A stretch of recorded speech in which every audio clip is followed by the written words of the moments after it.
Interview. بڑی دور دھوپ کے بعد وہ آفس پہنچ گیا۔ آج اس کا انٹرویو تھا۔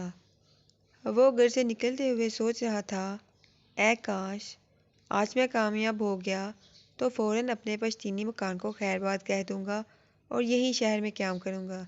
امی اور ابو کی روزانہ کی مغز ماری سے جان چھڑا لوں گا۔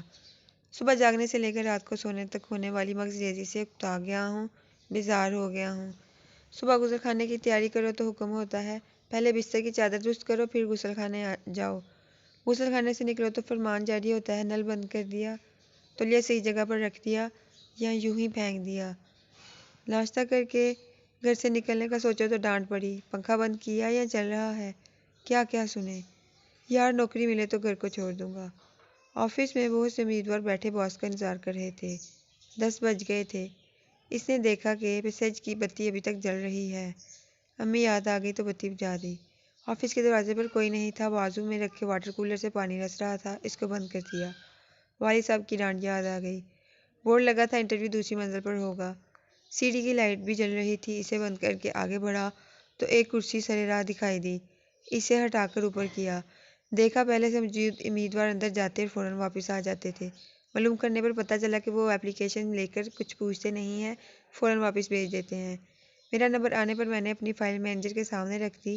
تمام کاغذات دے کر مینیجر نے پوچھا، کب سے جوائن کر رہے ہو؟ ان کے سوال پر مجھے یوں لگا جیسے آج 1 اپریل ہو اور یہ مجھے پھول بنا رہے ہوں۔ مینیجر نے سوال کر لیا اور کہا، اپریل فول نہیں ہے، حقیقت ہے۔ آج کے انٹرویو میں کسی سے کچھ پوچھا ہی نہیں گیا۔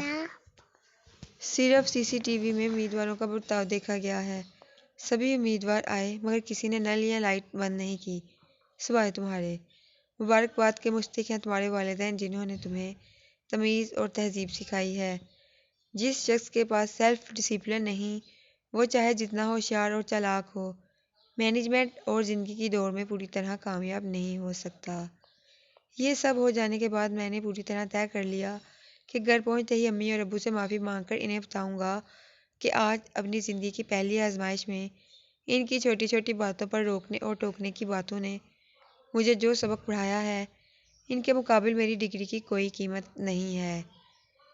زندگی کے سفر میں تعلیم ہی نہیں، تہذیب کا اپنا مقام ہے۔